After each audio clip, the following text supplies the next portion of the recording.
Rahim. Assalamu alaikum to our friends.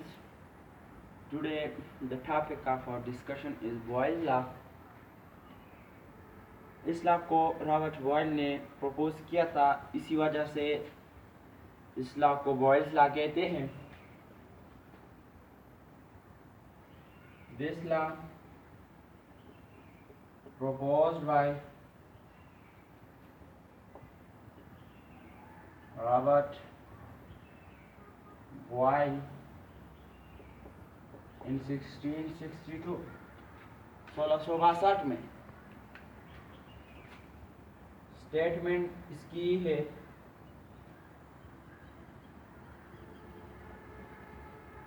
Statement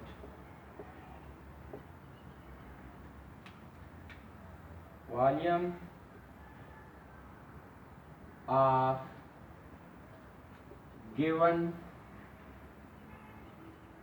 mass of a gas is inversely proportional to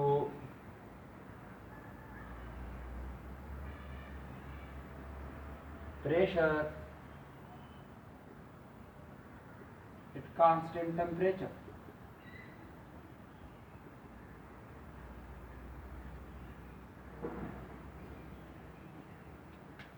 इसकी statement ये है कि volume of given mass of a gas is inversely proportional to pressure at constant temperature.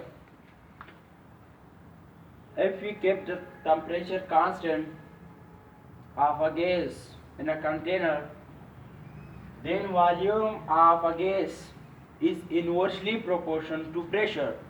इसका मतलब ये है कि अगर कंटेनर पर एक्सटर्नल प्रेशर ज़्यादा होगा तो उस कंटेनर का वॉल्यूम कम होगा, और अगर वॉल्यूम ज़्यादा है तो इसका मतलब ये है कि एक्सटर्नल प्रेशर कम है. इनवर्सली प्रोपोर्शन का मतलब यही है. Mathematically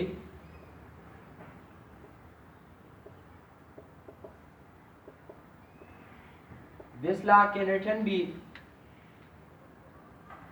V is inversely proportional to pressure. Volume ज्यादा होगा तो प्रेशर उस पर कम, और अगर प्रेशर ज्यादा है तो इसका मतलब ये कि वॉल्यूम उसका कम होगा. तो इस प्रोपोर्शनलिटी के साइन को मैं हटाना चाहता हूं. तो V is equal to constant into 1 by P.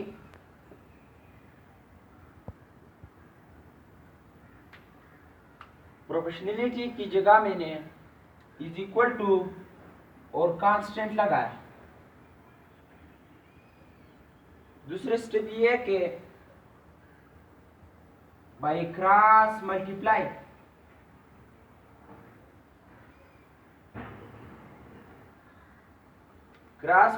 से v को p के साथ मल्टीप्लाई करके pv बराबर होगा कांस्टेंट के.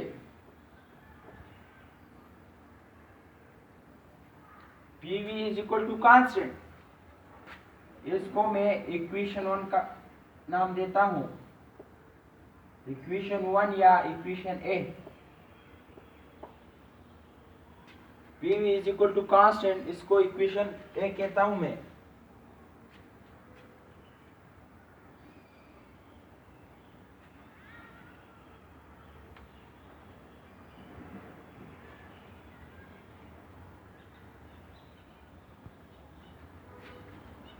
फ्रॉम इक्वेशन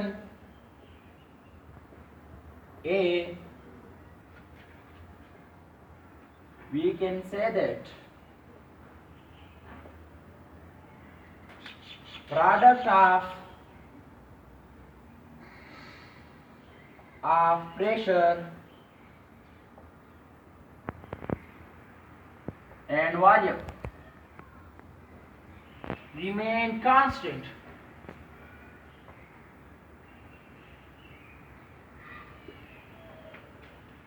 इस इक्वेशन का क्या मतलब है? इस इक्वेशन का मतलब है कि product of pressure and volume remain constant. Volume और प्रेशर ये कांस्टेंट रहेगा। इसी तरह देखते हैं इसको।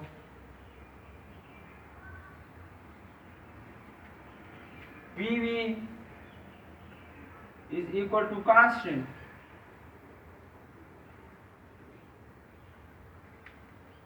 या इसको हम इस तरह भी कह सकते हैं कि V1 is equal to P2 V2 constant. Constant का मतलब है कि सेम रहेगा। तो इसका मतलब ये हो गया कि P1 V1 ये P2 V2 के बराबर होंगे, ये सेम रहेंगे। कांस्टेंट का यही मतलब है। तो इसके लिए एक्सपेरिमेंटल वेरिफिकेशन है। P1 V1 is equal to P2 V2। इसके लिए एक्सपेरिमेंटल वेरिफिकेशन हम करते हैं।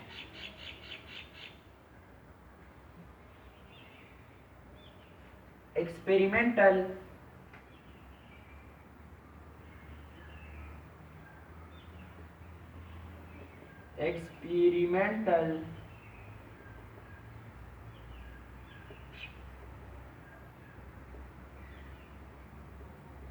वेरिफिकेशन।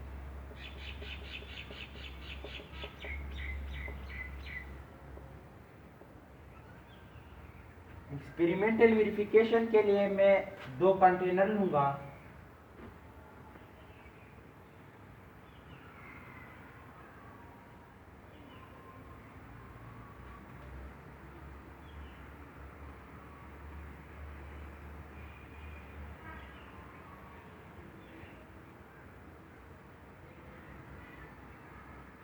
ये मेरे पास 2 कंटेनर हैं। Container 1, container 2। ये इसका मूवेबल पिस्टन है।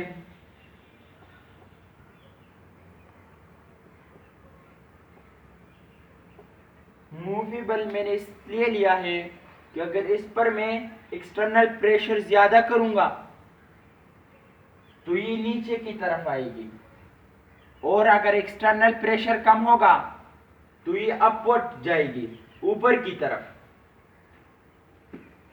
पहले इस पर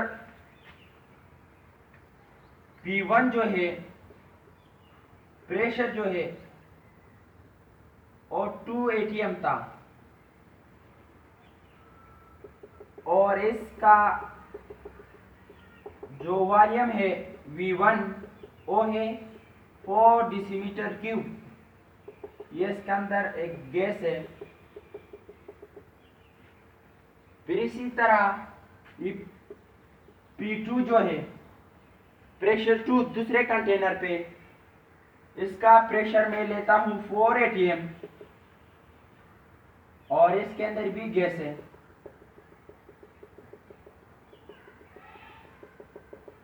जब इस पर मैंने प्रेशर को ज्यादा किया तो वॉल्यूम में डिक्रीज आई।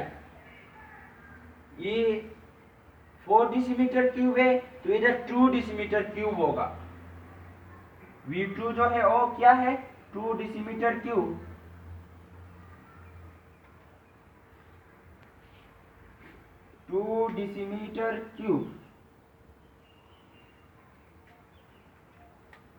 इसकी वॉल्यूम में क्यू कमी आई है, इसका वॉल्यूम क्यू रिड्यूस हुआ है। इसी वजह से कि इस पर मैंने प्रेशर को बढ़ा दिया है, और इस पर जो पिस्टन था ये मूवेबल था। मैंने एक्सटर्नल प्रेशर को ज्यादा किया तो इसका वॉल्यूम कम हुआ। और पिछले मैंने ये बताया था कि P1 V1 is equal to P2 V2 constant. P1 की जगह मैं क्या लिखूंगा P1 इसका प्रेशर 2 एटमॉस्फेयर है, तो इधर मैं 2 लिखूंगा, मल्टीप्लाई बाय इसका वॉल्यूम क्या है 4 डेसीमीटर क्यूब, तो वॉल्यूम की जगह मैं 4 लिखूंगा, विच इज इक्वल टू दूसरे कंटेनर में P2 प्रेशर है वो 4 atm है, 4 एटमॉस्फेरिक प्रेशर है, मल्टीप्लाई बाय इसका वॉल्यूम क्या है V2 2 dm cube, 2 decimetre cube, इसका मतलब ये हुआ 4 2 4s are 8 and 4 2s are 8, ये मेरे पास क्या आया, ये सेम आया,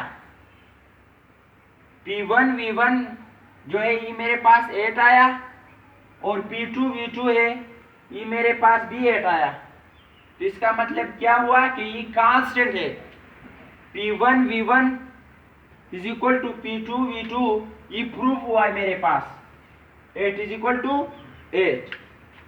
आखिर में इस बॉयलर का एक ग्राफ रहता है,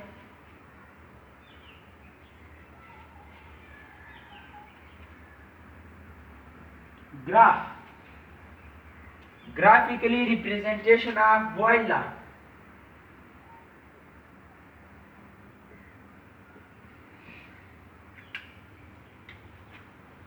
draw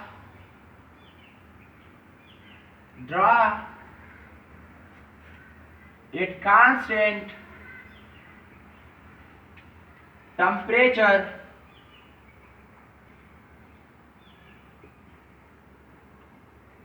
is known as isotherm,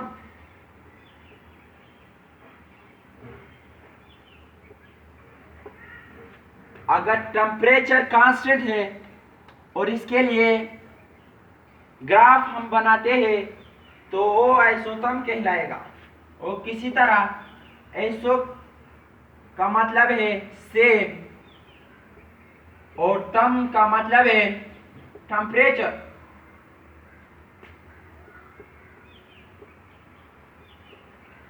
तो इसका मतलब क्या है कि सेम टेम्परेचर यानी कांस्टेंट टेम्परेचर है, और बॉयलर की रिप्रेजेंटेशन इस तरह होगा,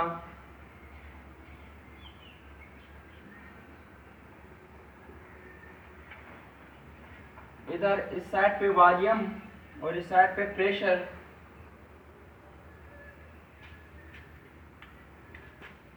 ये पैराबोलिक शेप का होगा, ये किस शेप का होगा, पैराबोलिक,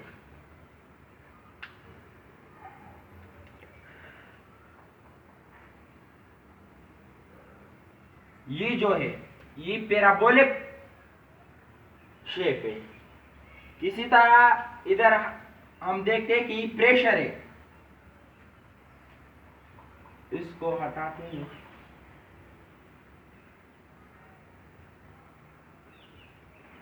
ये प्रेशर है इस साइड से और ये वॉल्यूम है, इधर प्रेशर कम है तो इधर वॉल्यूम बढ़ता जाता है, और यहाँ पर ये प्रेशर जो है ये बढ़ता जाता है तो वॉल्यूम में डिक्रीज आना शुरू हो जाता है, या अगर हम इस साइड से देखते हैं वॉल्यूम कम है तो प्रेशर में ज्यादती होना शुरू होती है, और इसी तरह इधर वॉल्यूम कम और प्रेशर ज्यादा, तो इसका मतलब ये है कि प्रेशर ज्यादा है तो वॉल्यूम कम होगा, और वॉल्यूम ज्यादा है तो प्रेशर कम होगा, तो हम कह सकता है कि ग्राफ फॉर Boyle's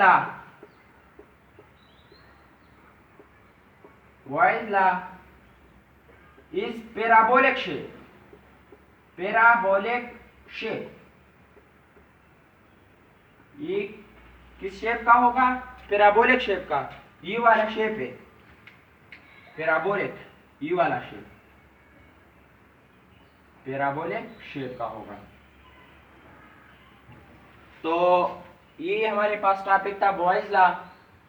फर्स्ट इसकी ये किस लॉ को किसने प्रपोज किया था, दूसरी इसकी स्टेटमेंट आ गई, और तीसरी एक्सपेरिमेंटल वेरिफिकेशन, और लास्ट में इसकी ग्राफिकल रिप्रेजेंटेशन है। होपफुली आपने इसको लर्न किया होगा। अगर फिर भी कोई मसला है तो आप नीचे कमेंट्स में इनबॉक्स कर सकते हैं। Thank you for listening.